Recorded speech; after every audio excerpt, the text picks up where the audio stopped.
কারা সংস্কার কমিশন কাদের নিয়ে করেছে? আপনাদের লোকে কারোর সঙ্গে আলোচনা করছে? কারোর সঙ্গে জিজ্ঞেস করে নাই।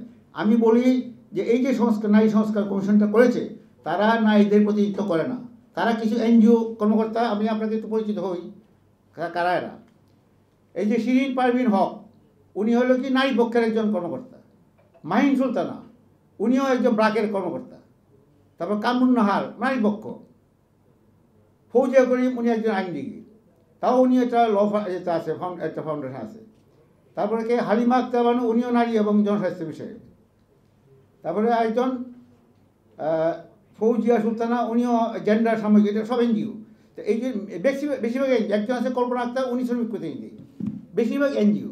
তো এনজিও, আমি এটা অন্যভাবে বলতে চাই না, আমি আপনারা সাংবাদিকরা আছেন, আপনারা ভালো জানেন এনজিওদের আয় সোর্স কী, তাদের ইনকাম সোর্স, তারা কি উৎপাদন করে নাকি কোনো শিল্প প্রতিষ্ঠান, তাদের আয় সোর্স কী? আমি দেখছি উপদেষ্টা পরিষদেও কয়েকজন এনজিও কর্মকর্তা আছেন।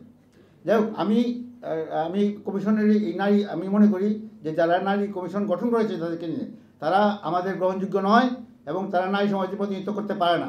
আমি এটা বাতিল চাই এবং এটা বাতিল করে যদি করতেই হয় তাহলে নারী সমাজের প্রকৃত প্রতিনিধি নিয়ে করা হোক, আমি এটা চাই। আমি এই প্রসঙ্গে আমি শেষ করছি এখনই।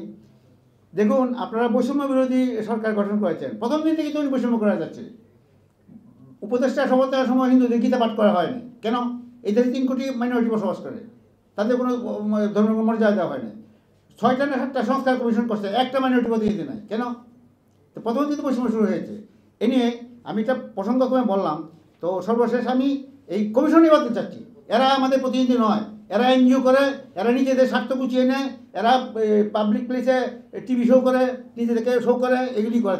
তারা আমাদের নারীদের প্রতিনিধিত্ব করতে পারে না এবং আমি কমিশনের রিপোর্টটা বাতিল চাই। ধন্যবাদ সবাইকে।